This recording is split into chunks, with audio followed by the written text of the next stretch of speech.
The billionaire's daughter hasn't walked since the accident, until a new maid uncovers a secret that changes everything. 6 months had passed since the accident, yet the stone mansion still felt frozen in the moment tragedy struck. The sprawling halls, once filled with laughter and sunlight, now echoed with a cold stillness that seeped into every room. Billionaire Oliver Stone, a man once admired for his brilliance and unshakable strength, moved through his home like a ghost, present in body but hollowed out by grief. His brown hair, usually perfectly groomed, hung slightly disheveled, and the vivid blue of his eyes had dimmed beneath the weight of sleepless nights and crushed hope. Every morning he woke with the same ache, the memory of his wife's hand slipping from his, the finality of the doctor's voice, and the sight of his 6-year-old daughter, Emma, staring blankly from her hospital bed. Emma had survived the wreck, but the girl who returned home was not the child he remembered. She arrived in a wheelchair, silent and unresponsive, refusing physical therapy with a stubbornness that came not from defiance but from despair. Her legs were healthy enough to rebuild strength, the doctor said, but her mind had locked her in place. She wasn't paralyzed, she had simply stopped fighting.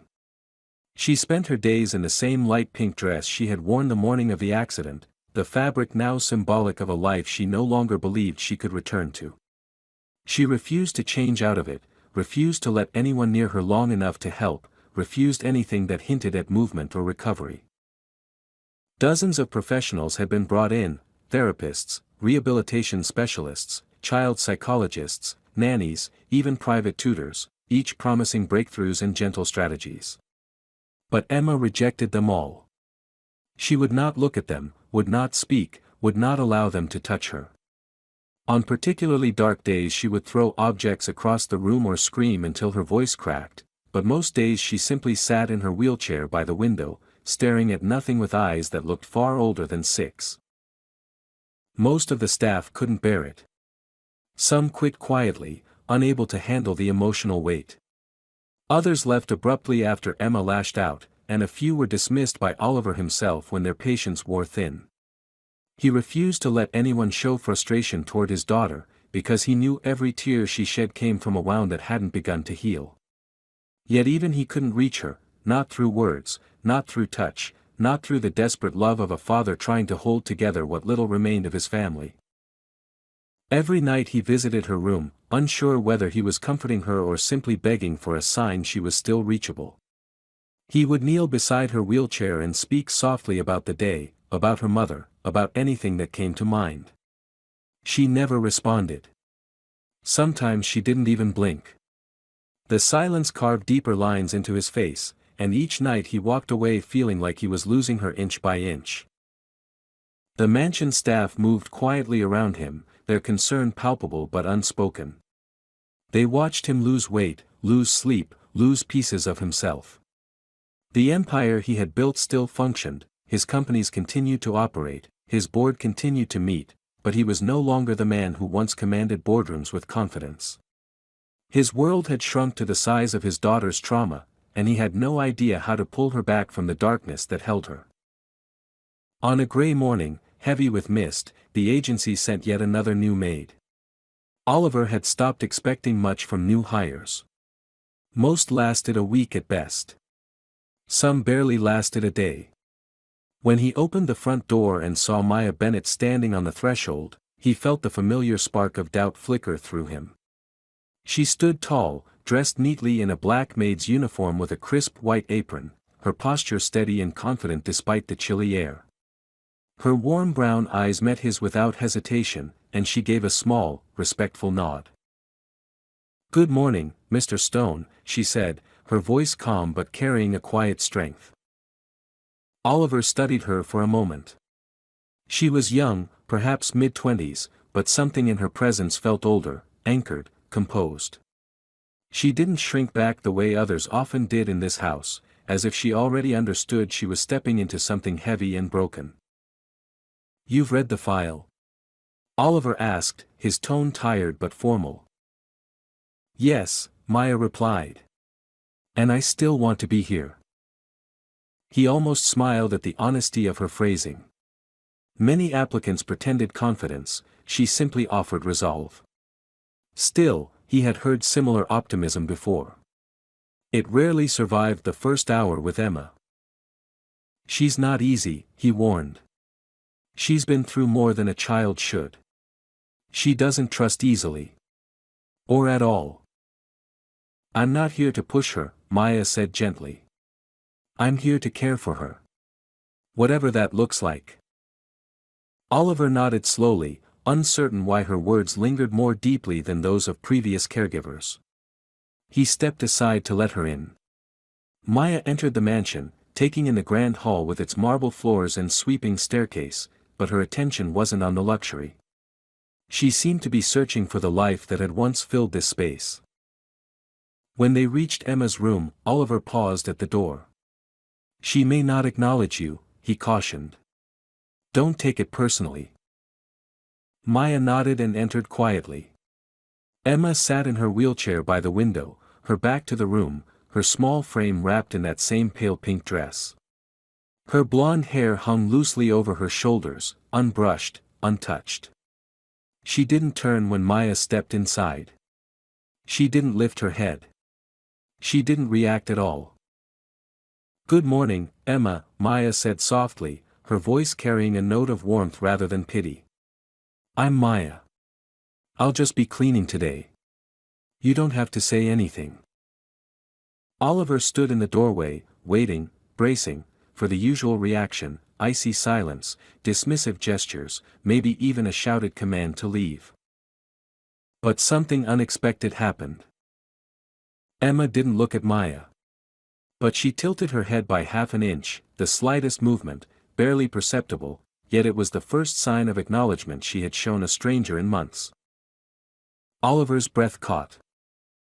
And Maya smiled, gentle and patient, as if she had expected nothing less. Maya began her first full day in the stone mansion at sunrise, moving through the quiet hallways with a steadiness that suggested she was not intimidated by the size of the home or by the weight of the grief lingering in the air. She learned quickly that this was not a house that demanded flawless dusting or polished surfaces, it demanded gentleness. Every room, every corridor, every silent doorway felt like it held a memory too fragile to disturb. She cleaned with careful movements, humming softly under her breath the same way she had on her first day, letting her voice drift through spaces that hadn't heard warmth in months. The other staff noticed immediately. They watched her with a mixture of hope and caution, whispering in the kitchen about whether she might be the one who lasted longer than the rest. Some thought her calmness was admirable. Others believed she simply didn't yet understand what she was up against. Around mid-morning, Oliver passed by the dining room and saw her wiping down the long wooden table. She offered him a polite smile, and he realized for a moment how strange it felt to see someone smile naturally in this house. He nodded in return, but before he could speak, a faint creak echoed from the hallway above them, the sound of a wheelchair pivoting ever so slightly. Emma was awake. Maya noticed the flicker of tension that crossed Oliver's face, a mixture of longing and dread, the dual ache of wanting to reach his daughter but fearing another day of rejection. "I'll finish up here," Maya said quietly. "Go check on her if you'd like." Oliver hesitated, but the truth was he hadn't checked on Emma in the mornings for weeks. Not because he didn't want to, but because the heartbreak of watching her stare past him was becoming unbearable. Still, he went. Maya continued cleaning, but she listened closely, not out of nosiness but concern. She heard the faint click of Emma's door opening, followed by silence. Then Oliver's soft, tired voice drifted down the hall. "Good morning, sweetheart." And Emma's silence answered him. He returned downstairs several minutes later, his shoulders slumped slightly, his jaw set with the kind of controlled sadness that only grows heavier over time. Maya noticed, but she didn't comment. She simply offered him a quiet nod of understanding before returning to her work. Later that afternoon, she decided to clean Emma's room again, partly because it needed attention and partly because she wanted to gently establish her presence. She knocked softly before entering. Emma sat in her wheelchair exactly where she had been earlier, facing the window, back turned to the world. The light pink dress draped over her small frame made her look like a porcelain doll left behind in a forgotten corner. "Hi again, Emma," Maya said warmly. "Just going to tidy up a bit. You don't need to move." There was no response, but Maya didn't expect one. She moved slowly, dusting shelves and straightening books, noticing how perfectly untouched everything looked. Emma did not play. She did not draw. She did not read. Her world had shrunk to a single chair and a window that showed a life she no longer believed she could be part of. As Maya wiped the dresser, she softly hummed a melody from her childhood, gentle, rhythmic, grounding. She wasn't singing to get Emma's attention, she was singing because silence, she believed, was sometimes too loud for hurting hearts. And then it happened again, not much, just a tiny tilt of Emma's head, as if she were straining to hear better. Maya's heart warmed, but she pretended not to notice. Pushing too hard could make the child retreat further. When she finished cleaning, she walked toward the door, giving Emma space. Her voice was as gentle as her steps. "I'll be back tomorrow morning, Emma. I hope today feels a little lighter for you." Emma's fingers tightened subtly around the armrest of her wheelchair, a small movement, but in a child who had been motionless for months, it felt monumental. That evening, Oliver found Maya in the kitchen preparing tea. He lingered awkwardly, unsure how to begin. He was used to commanding rooms, but speaking about his daughter made him feel as fragile as she was. "She didn't scream at you," he finally said. Maya looked up. "No. She didn't tell you to leave." "No. She usually does, at least once a day." Maya poured water into the kettle before turning to him fully. "She didn't tell me to stay either," she said softly. "But that's all right. Healing doesn't start with talking. It starts with noticing. With feeling someone's presence." Oliver studied her, absorbing the weight of her words. "Do you think she noticed you?" "Yes," Maya answered without hesitation. "Children always notice who sees them and who doesn't." Oliver swallowed, his voice barely audible as he confessed, "I don't know how to reach her anymore." Maya stepped closer, her tone steady and reassuring. "You're not failing her, Mr. Stone. You're just hurting too. Sometimes when two hearts break at the same time, they can't find each other right away." Her words struck something deep inside him, truth wrapped in kindness. The next morning, something unexpected happened. Maya entered Emma's room to clean, and Emma didn't turn away. She didn't speak, didn't smile, but her gaze shifted toward Maya with something unmistakable, recognition. The tiniest spark of connection.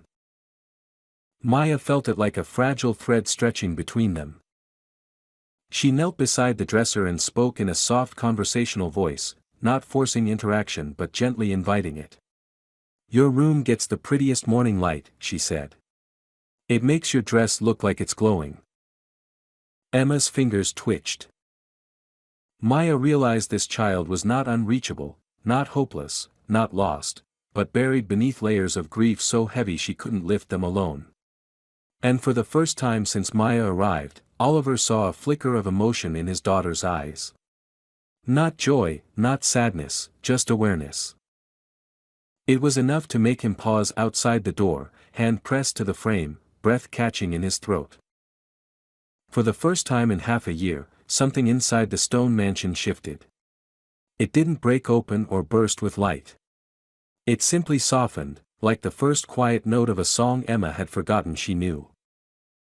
And Maya was the one who had begun to tune it back into existence.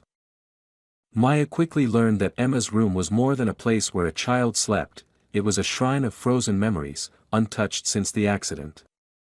The air inside always felt still, as if time had stopped the moment Emma lost her mother. On her third week in the stone mansion, Maya entered with the same gentle knock she used every morning. Emma was seated in her wheelchair near the window, her posture as rigid as ever, her gaze locked on something invisible beyond the glass. But today Maya sensed a subtle shift, an almost imperceptible willingness in the child's silence, as if the walls around her grief had thinned just enough for a whisper of possibility to slip through. Maya moved quietly, making her way toward the bookshelf. She had cleaned this shelf many times already, yet today something behind one of the bottom drawers caught her eye, just the faintest glimpse of a corner of paper tucked behind the wood panel. Curiosity tugged at her gently, and she crouched down, sliding her fingers into the narrow gap. She pulled delicately until a crumpled, dust-covered envelope slid out, its edges worn from time and neglect. At first she thought it was simply an old piece of mail, but then she turned it over and saw the handwriting. It was unmistakably a woman's hand, soft, looping letters, and it read, "For Emma. Read when you're ready." Maya froze. A deep, instinctive ache settled in her chest. She looked toward Emma, whose back remained still. Maya sensed immediately that this letter was something significant, something sacred. She would not open it. Instead, she dusted it carefully with her sleeve and rose slowly to her feet. "Emma," she said in a soft, steady voice, "I found something.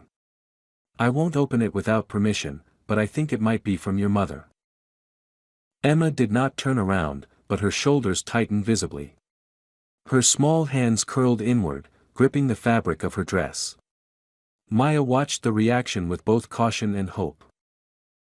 "I'm going to show it to your father," Maya continued gently. "Just so he knows it exists." She left Emma's room quietly and walked to Oliver's study.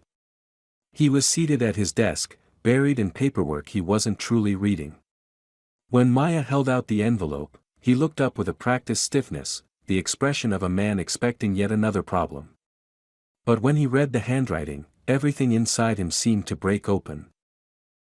"Maya, where did you find this?" His voice was strained, barely more than a breath. "In Emma's room, behind the bookshelf," she said. "I think she hid it. Or maybe it fell. But it feels important." Oliver took the envelope with trembling hands. He sat down heavily on the edge of the desk as if his legs were suddenly unable to hold him. His thumb slid along the worn paper, tracing the letters with reverence and pain. For a long moment he simply stared at it, unable to breathe, as though touching the letter brought him closer to his wife than memory ever had. "She must have written this right before the accident," he said finally, voice cracking. "She told me she wanted to write something for Emma, but we never found it." He placed the envelope to his chest, his eyes welling with tears he'd fought too long to suppress. Maya watched quietly, understanding that this was not a moment to fill with words. "Do you want to open it?" she asked gently. Oliver nodded, though his hands shook so much he had trouble lifting the flap. When he finally unfolded the letter, the soft rustling of paper sounded too fragile for a house so large. He began reading silently, his eyes moving slowly, absorbing every sentence as if memorizing each breath of his wife's voice. The more he read, the more his face crumpled, first with raw grief, then with overwhelming love. By the time he lowered the paper, tears had escaped freely down his cheeks. "She wrote about Emma," he whispered. "About how brave she is. How much she loves her. How she hopes Emma never loses her light, no matter what happens." His voice broke. "She wrote as if she knew something terrible was coming." Maya placed a hand gently on his arm. "This letter could help Emma," she said softly. "It might be the first thing that reaches her." Oliver nodded, wiping his face with the back of his hand. "But she hasn't let me close in months. She won't listen to me." "She might listen to me," Maya said, not with certainty but with hope. "Or she may not. But I think this letter is the key to something." They returned to Emma's room together. The girl remained by the window, but this time her head was tilted slightly downward, as if she sensed a shift in the air. Oliver approached first, holding the letter in both hands. "Emma," he said quietly, "your mom wrote something for you. Maya found it."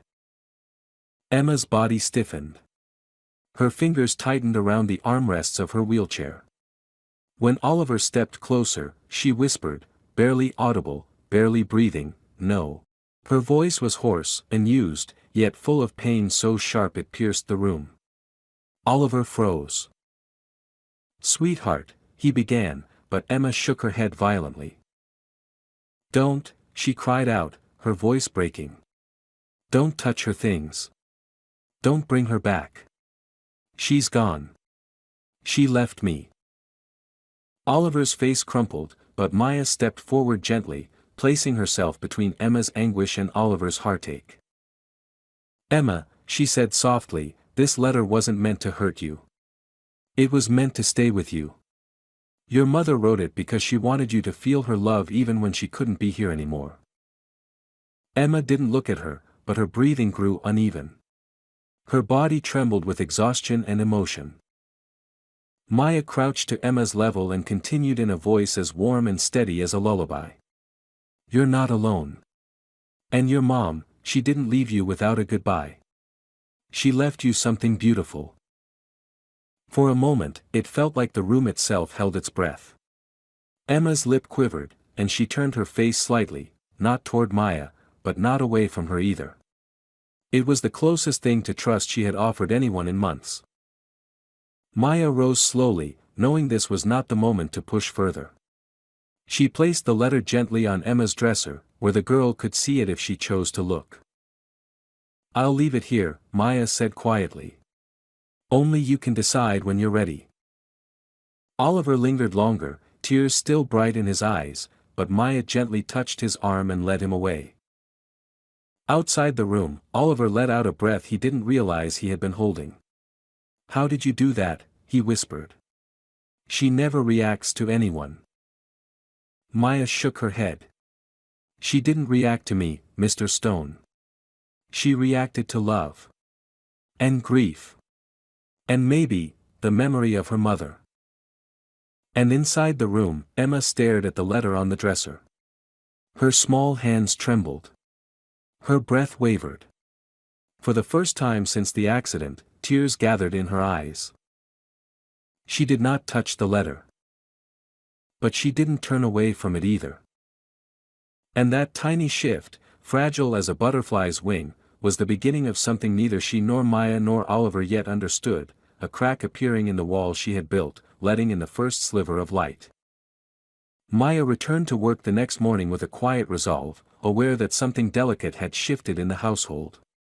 The letter had awakened emotions in Emma that had been buried beneath months of silence and fear, and Maya understood instinctively that pushing too hard could shatter any progress. The stone mansion seemed to sense the tension as well. The staff walked more softly, the air hung heavier, and Oliver moved through the halls with a mixture of hope and dread, unsure whether the previous day had been a breakthrough or a wound torn open too abruptly. When Maya reached Emma's room, she knocked softly before entering, the way she always did. Emma was already awake, seated in her wheelchair near the window, but she wasn't staring into the distance with the familiar hollow expression. Instead, her gaze flicked toward the dresser where the letter now rested, untouched but no longer ignored. Her body stiffened when she heard Maya enter, yet she didn't turn away as quickly as before. "Good morning, Emma," Maya said in her calm, warm tone. "I'll start with your bookshelf today. Don't mind me." Emma said nothing. Her fingers gripped the armrest tightly. But her eyes kept drifting toward the envelope, pulled as though by invisible threads of memory and longing. Maya cleaned in silence for a few minutes before she spoke again, not addressing the letter directly but gently circling the subject. "You know," she said softly as she dusted the shelves, "when I was your age, I found a note from my grandmother hidden in her old sewing box. She had passed away before I was old enough to really know her. The note didn't say much, just that she loved me and hoped I'd grow into someone kind. But it mattered. I kept it for years." She didn't look at Emma as she spoke, but she sensed the girl listening. Emma's grip on the wheelchair loosened slightly. "It took me days," Maya continued, "before I was able to read it without crying. But even when it hurt, it helped. It felt like someone was holding my heart when I didn't know how to hold it myself." Emma shifted slightly. It was barely a movement, yet Maya caught it. The letter was calling to the girl, but the pain of what it represented was still too sharp to face. Later that afternoon, Oliver approached Maya in the hallway, his brow furrowed with worry. "Did she react to the letter at all?" he asked, trying to sound casual and failing. "She didn't touch it," Maya replied, "but she looked at it. Again and again. That's progress." Oliver let out a shaky breath. "I'm terrified," he admitted. "What if it makes things worse? What if she relives everything?" Maya placed a gentle hand on his arm. "She's already reliving it every single day. The only difference now is that she's beginning to let someone share the weight." Oliver lowered his gaze, struggling to hold back the emotion swelling in his throat. I miss her. Not just her mother. I miss my daughter. The way she used to run to me. The way she laughed. I'd give anything to see that smile again." "You will," Maya said. "But she has to move through the hurt before she reaches the light again." Later that day, Maya returned to Emma's room to sweep the floor. This time she addressed the girl more directly. "I want you to know something," she began quietly. "No one expects you to stop missing your mother. Missing someone you love doesn't mean you're broken. It means your heart remembers." Emma's breath hitched, the smallest sound, barely audible. Maya gently set down her broom and moved closer, but slow enough not to startle her. "It's okay to be angry," Maya continued. "It's okay to be sad. It's okay to feel everything. But none of those feelings mean your life stopped with hers. You're still here. And people who love you are still here." Emma's chin trembled. Her hands curled inward, knuckles whitening. Maya sank to the floor beside the wheelchair, speaking in a voice that felt like a warm blanket around a shivering child. "Your mother wrote that letter because she knew you would need her words. She believed you were strong enough to read them someday. She believed in you even when you didn't believe in yourself." For a long moment, Emma didn't move, didn't breathe, didn't blink. Then, with a small broken whisper, she spoke, a sound so fragile that Maya wasn't sure she heard it correctly. "I can't," Emma said. The two words floated like ash in the air, painful and raw. Maya swallowed gently. "You don't have to. Not today. Not tomorrow. You read it when your heart tells you it's ready. Not before." Emma's shoulders sagged as if she'd been holding a great weight for too long. Tears gathered in her eyes, not falling yet, just shimmering with the strain of months of silence. "You miss her so much," Maya whispered. "I know." Emma pressed her lips together tightly, fighting the sob threatening to escape. She was my mom," she finally whispered, breaking the silence that had defined her for half a year. "And she left." "She didn't leave you," Maya answered softly, shaking her head. "Life took her. And that isn't the same thing." Emma squeezed her eyes shut, a tear slipping down her cheek before she wiped it angrily away. Maya pretended not to notice the gesture, giving her dignity in her pain. "Emma," Maya continued, "you were loved. Deeply. And you still are." Emma didn't reply, but her breathing slowed. She stared at the letter again, her expression torn between longing and fear.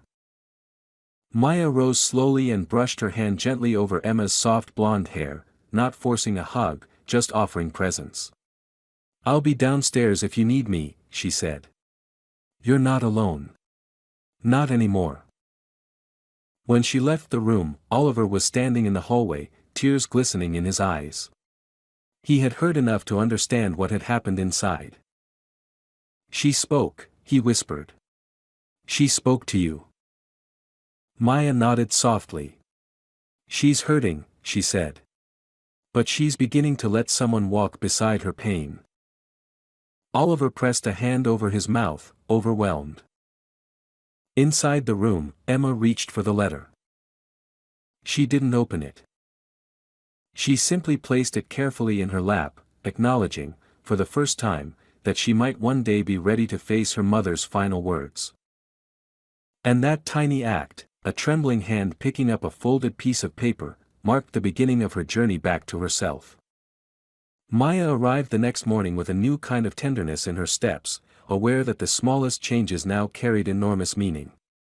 The evening before had ended with Emma holding her mother's letter in her lap, a sight so quietly miraculous that it lingered in Maya's mind long after she returned to her small apartment. She had replayed the moment again and again, the tremble of Emma's hands, the shimmer of tears she tried to hide, the whispered confession of missing her mother. It was not a breakthrough in the dramatic sense, but it was the first real crack in the armor of silence Emma had wrapped around herself. Maya felt humbled by it, protective of it, determined not to let that fragile progress collapse under the weight of expectation. When she stepped into Emma's room, she found the little girl in her wheelchair as usual, but something was different. Emma wasn't staring blankly out the window. She was staring at the letter resting on her lap. Her posture was tense, her jaw clenched, but the fact that she still held the envelope meant she had not rejected it during the night. Maya's heart softened at the sight. "Good morning, Emma," Maya said gently. "I'm happy to see you awake." Emma didn't respond, but she didn't turn away either. Maya took that as an invitation to continue her quiet presence. She approached slowly, giving Emma time to adjust to the movement of another person in the room. Instead of immediately cleaning, she sat on the floor near Emma's chair, close enough to be felt but far enough not to overwhelm. She didn't look directly at the girl, allowing Emma the space to observe her without pressure. After several minutes, Maya spoke in a quiet voice. "You were very brave yesterday." Emma's throat bobbed, and her fingers curled protectively around the envelope. Maya noticed the tension and softened her tone even more. "Not because you took the letter," she continued, "but because you allowed yourself to feel something. Sometimes that is the hardest thing in the world." Emma blinked quickly, as if fighting back tears. Her voice came out small, hoarse, and trembling. "It hurts." Maya nodded with full sincerity. "Pain is heavy, Emma. Heavier than your wheelchair, heavier than anything you've ever carried. But you don't have to carry it alone." Emma's lip shook. I don't want to feel it." "I know," Maya said. "But feeling it doesn't mean you're weak. It means you loved her so much that losing her broke your heart. That kind of love leaves footprints." Emma swallowed hard, the muscles in her jaw tightening. "I'm scared." "Of the letter?" Maya asked softly. Emma hesitated. Then she shook her head. "Of remembering her." The confession hit Maya like a gentle blow. She leaned closer, but still kept a respectful distance. "You know," she said, "a memory can hurt, but it can also heal. Sometimes remembering someone we lost doesn't make them disappear. It brings them back to us in a softer way." Emma stared down at the envelope, her breath shaky. "What if I cry?" she whispered, voice so small it barely reached Maya. "Then you cry," Maya answered immediately. "And I'll be right here." For the first time, Emma looked directly at her, her blue eyes glossy, frightened, pleading for reassurance. Maya's breath caught at the intensity of it. A child who had not looked at anyone in half a year was meeting her eyes with a vulnerability so raw that Maya felt a fierce desire to protect her from everything that had ever hurt her. Oliver appeared in the doorway then, watching the scene unfold quietly. His face was etched with awe and grief and hope twisted into one expression. Maya offered him a gentle nod before continuing her conversation with Emma. "You don't have to read the whole letter today," Maya said. "You don't even have to open it. Sometimes just holding something that belonged to someone we love is enough for one day." Emma let out a faint sob, not loud, not dramatic, just the smallest crack of sound. She clutched the envelope tighter to her chest and let the tears fall freely without wiping them away. Maya slowly rose, approached with care, and knelt beside her. She rested a warm hand lightly on Emma's back, giving comfort without taking control. Emma leaned toward her, only an inch, only a moment, but that simple movement felt monumental. It was the first time she had willingly reached toward another human being since the accident. Maya did not pull her into a hug. She simply allowed her presence to be a quiet harbor. "I miss my mom," Emma whispered, trembling. "I know," Maya murmured. "And missing her means she was wonderful." Emma closed her eyes, allowing herself to cry fully now. The sound was fragile and childlike and unbearably sad. Oliver pressed a hand to his mouth to stifle a sob, overwhelmed by the sight of his daughter feeling something real again. After several minutes, Emma's crying softened into small hiccups. She wiped her cheeks slowly, then looked at Maya with a hesitant vulnerability. "Can you stay for a little?" Maya felt tears prick her own eyes. "Of course," she said. "I'll stay as long as you want." She sat beside the wheelchair, humming the same calming tune she used on the first day.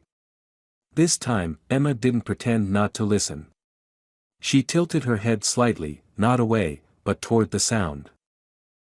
When Emma's breathing steadied, Maya gently brushed a strand of blonde hair from her face. "You're stronger than you think," she whispered. Emma sniffled. "I don't feel strong." "Strength doesn't always feel like strength," Maya replied. "Sometimes it feels like sadness. Sometimes it feels like fear. But choosing to feel anything at all, that takes courage." Emma looked down at the envelope again. She didn't open it, not yet, but she didn't put it aside either. Instead, she rested it gently in her lap, smoothing its creased edges with careful fingers. Maya stood slowly and returned to cleaning, humming softly. Emma followed her movements with her eyes, calmer now.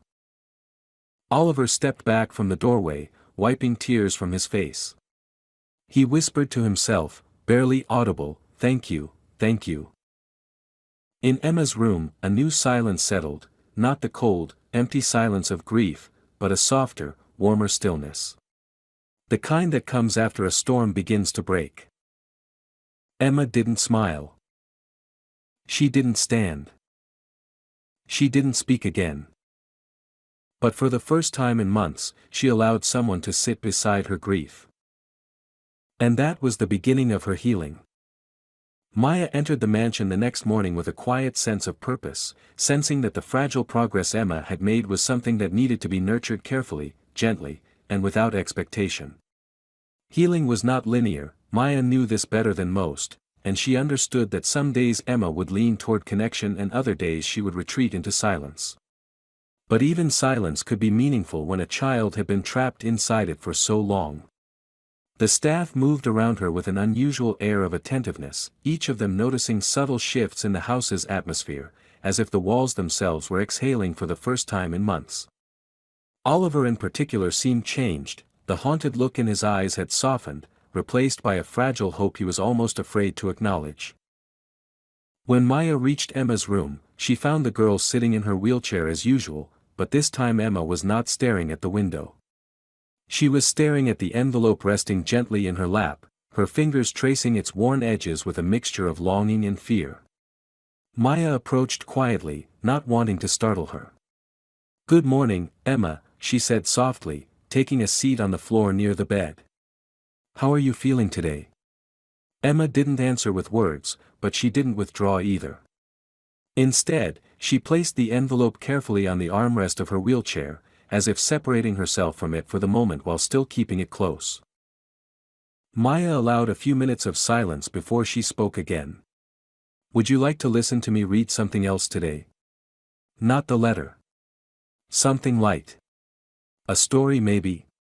Emma hesitated, her brows furrowed, but then she gave the faintest nod, a gesture so small it could have been missed if Maya wasn't watching her so intently. Maya pulled a small book of gentle stories from the shelf, one she'd seen untouched for months. She opened it and began reading in a soft, melodic voice, letting the rhythm of the words create a calm bubble around them. At first, Emma remained stiff, her eyes fixed on the pages but not truly seeing them. But slowly, gradually, her breathing deepened and her shoulders relaxed. She even leaned the slightest bit toward the sound of Maya's voice, drawn to the warmth that had been missing from her life for so long. When the story ended, Emma exhaled shakily, as if she had been holding her breath the entire time. "Would you like another?" Maya asked gently. Emma shook her head, but not out of discomfort, she simply seemed overwhelmed by the emotions the small moment had awakened. Maya closed the book and placed it on the table beside her. "That's okay," she said softly. "One step at a time." Later that day, Maya began the gentle task of encouraging Emma to reconnect with her body, not as a medical requirement but as a form of emotional healing. Right now, Emma didn't need physical therapy, she needed reassurance that movement was not something to fear. Maya knelt beside the wheelchair, speaking quietly. "Emma, I'm going to touch your ankle, okay? Just touch. Nothing more." Emma tensed immediately, but she didn't pull away. Maya's fingers brushed her ankle with the lightest, warmest touch imaginable. "Tell me if you want me to stop." Emma didn't speak, but her shoulders remained still. That alone was permission. "We're just going to try something tiny," Maya said. "Not walking. Not even standing. Just reminding your legs they belong to you." Emma's breath trembled as Maya gently lifted her foot an inch off the footrest, only for a moment before lowering it again. Emma flinched, but her hands didn't grip the armrests the way they usually did when she felt panic. Maya smiled softly. "You did great," she whispered. "That was your strength, not mine." Oliver stood quietly in the doorway, watching with a mix of awe and heartbreak. Maya continued the gentle stretches, each movement small enough not to overwhelm but meaningful enough to remind Emma's muscles of what they could do. After a few minutes, Maya asked, "Would you like to try lifting your leg on your own?" "You can say no." Emma closed her eyes, breathing in deeply. Then, to Maya's astonishment, she tried. It wasn't much, barely a twitch, but it was intentional. A conscious effort. A step beyond where she had been stuck for half a year. "That was wonderful," Maya said warmly. Emma opened her eyes slowly, her face a mixture of fear and pride. "You're stronger than you know." When the small session ended, Emma looked exhausted but calmer, her cheeks slightly flushed. Maya stood and stretched her back, smiling down at the girl. "We'll stop here today. You did so much already." Emma looked down at her legs, almost as if she didn't recognize them. Then her gaze shifted to Maya. "Why, are you helping me?" she asked quietly, her voice thin and unsteady. Maya felt her heart tighten at the vulnerability in the question. She knelt again so her eyes were level with Emma's. "Because someone needs to," she said gently. "Because you deserve help. Because you deserve healing. And because your mom would want someone to take care of you with love, even when you can't ask for it." Emma blinked quickly, trying to hide the shine in her eyes. "I don't know how to be better," she whispered. "I don't know how to stop hurting." Maya reached out slowly, giving Emma the chance to pull away. When she didn't, Maya placed a warm hand over hers. "You don't have to know," she said. "That's why I'm here. We'll figure it out together." Oliver took a shaky breath, turning away so Emma wouldn't see his tears. His daughter, who had been silent and unreachable for months, was finally speaking her fears aloud. And Maya, this young woman who had walked into their lives so unexpectedly, was offering Emma something he hadn't been able to give her, a safe place to unravel. Later that evening, when Maya had finished her tasks and was preparing to leave, Emma called out to her, her voice small but clear. "Maya?" Maya turned back immediately. "Yes, sweetheart." "Can you come again tomorrow?" Maya smiled with a warmth Emma hadn't seen directed at her in months. "Of course," she said. "I'll be here." As she walked out of the room, Maya felt something shift inside herself as well. She had come to this mansion as a maid, but she was becoming something else entirely, a pillar, a steady hand, a source of unexpected healing. And Emma, for the first time, was allowing herself to be guided out of the darkness one careful step at a time. Oliver watched Maya leave, his chest tight with gratitude. Emma, meanwhile, looked down at her legs again. Her fingers brushed lightly over her knees. There was fear in her eyes still, but also a spark of something new. Possibility. Each new day brought Emma small victories, so small that anyone else might have missed them, but to Maya and Oliver they were monumental. A slightly longer stretch. A moment where Emma relaxed under Maya's touch instead of tensing. A soft question spoken instead of silence. The once frozen child was thawing, inch by inch, and though the process was fragile, it was undeniably real. Yet healing, Maya knew, was never a straight path. It curved back on itself, dipped into shadows, rose unexpectedly, and required extraordinary patience.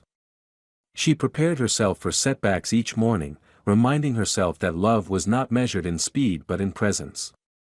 And Emma, as if sensing that she was finally allowed to feel again, began to test the boundaries of her world. One morning, Maya entered Emma's room to find her sitting upright with an unusual intensity in her gaze. The letter from her mother lay on the nightstand, no longer clutched with fear but resting as though waiting.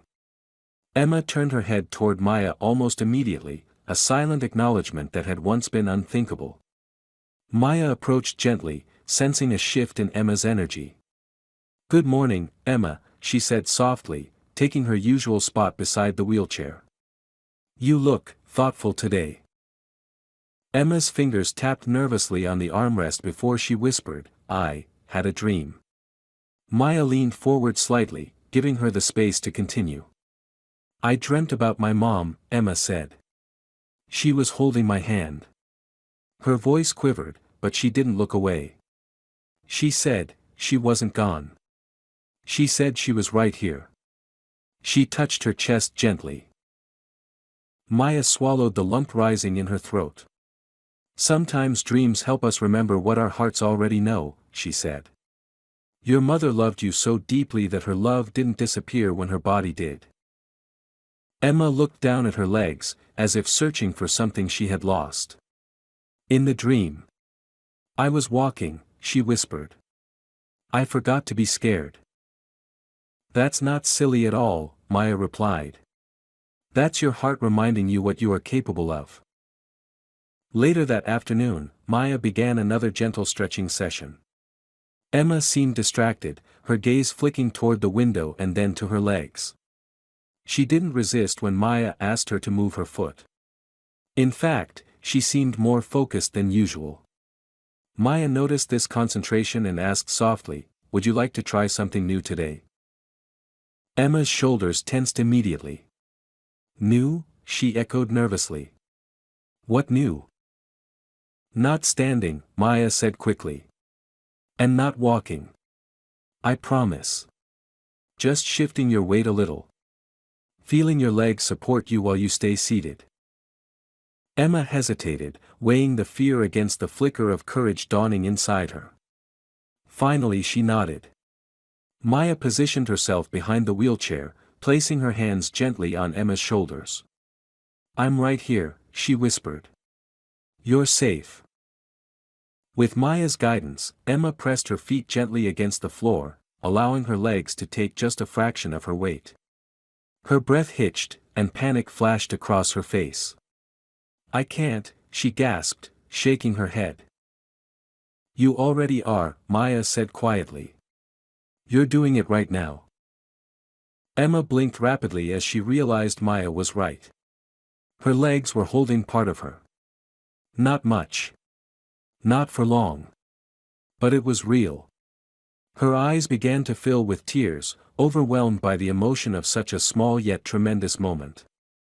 When she collapsed back into the wheelchair, Maya circled around to face her.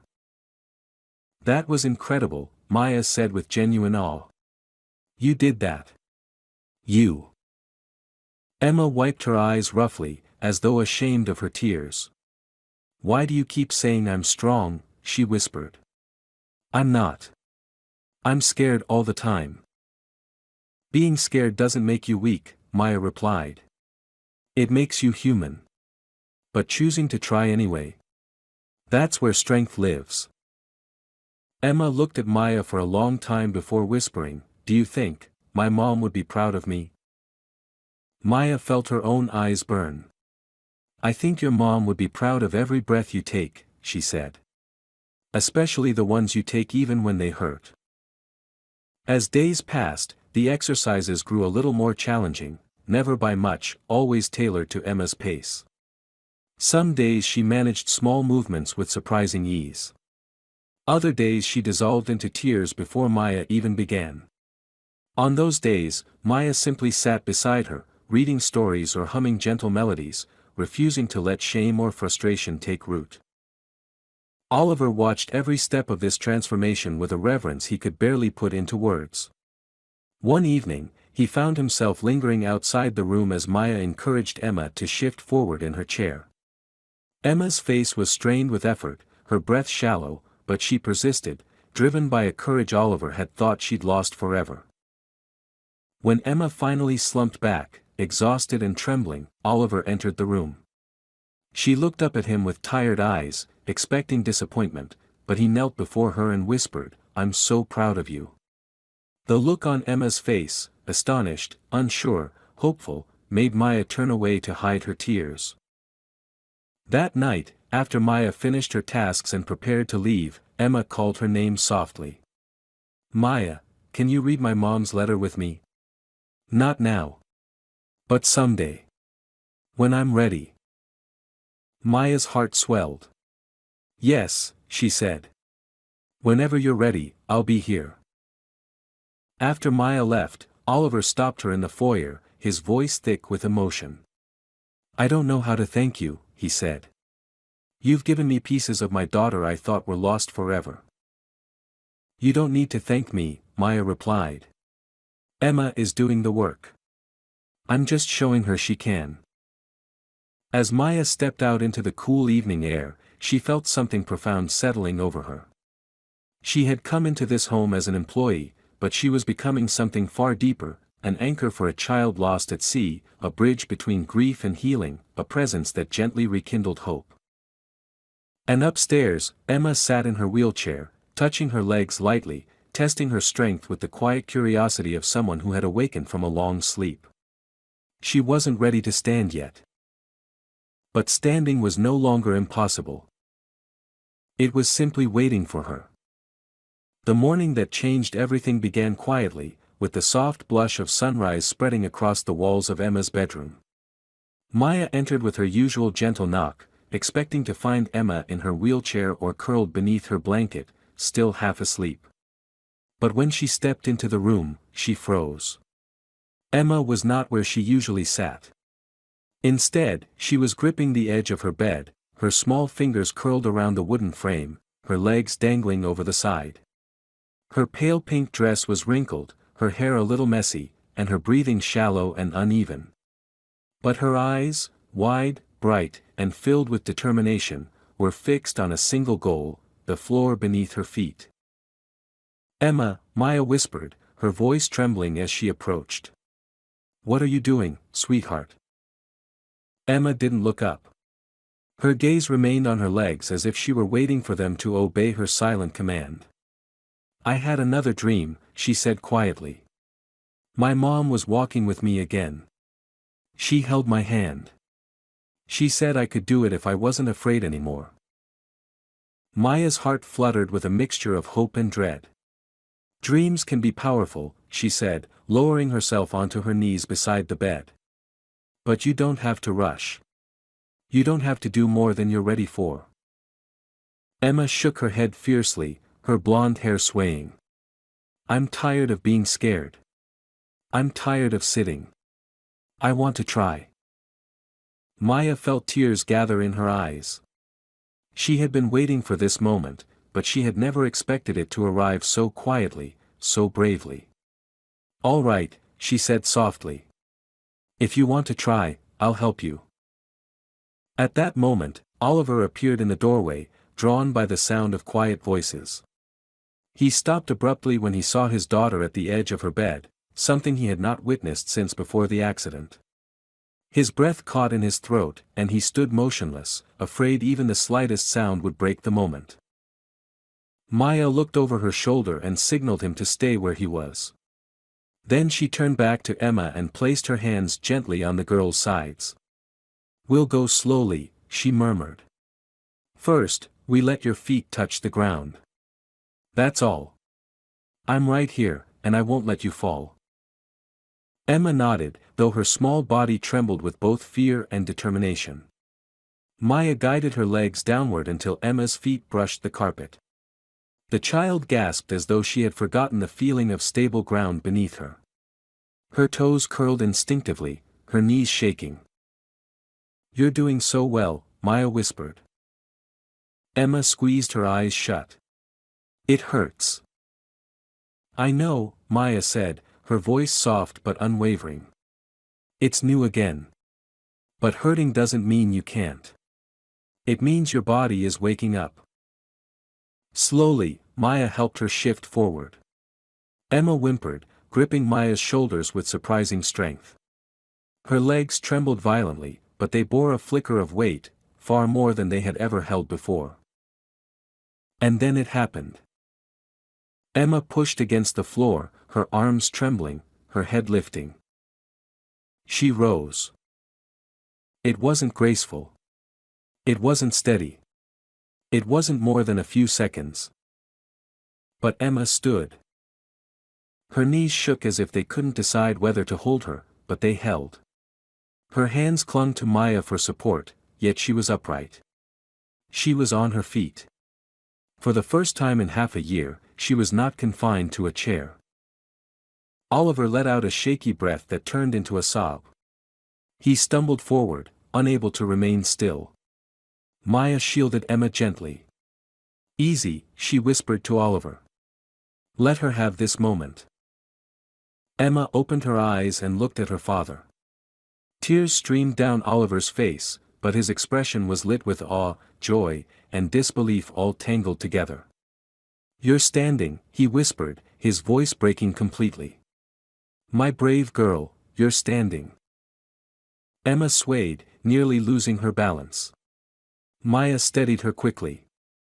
"Hold on to me," she said. "Just a little longer if you can." Emma took a shaky breath and tightened her grip. She stayed upright, just 2 or 3 more seconds, before her strength gave out and her legs buckled. Maya caught her instantly, lowering her gently to the floor while Oliver dropped to his knees beside them. Emma cried, not from fear, but from sheer, overwhelming emotion. "I did it," she sobbed. "I really did it." Oliver gathered her into his arms, kissing the top of her head, unable to hold back tears of his own. "You did," he whispered again and again. "You did, sweetheart. I'm so proud of you." Maya sat beside them, placing a supportive hand on Emma's back, allowing father and daughter to share a moment that had been stolen from them for too long. She felt her own tears slip quietly down her cheeks. This was not her victory, but she had been part of the path toward it, and that meant more than she could ever say.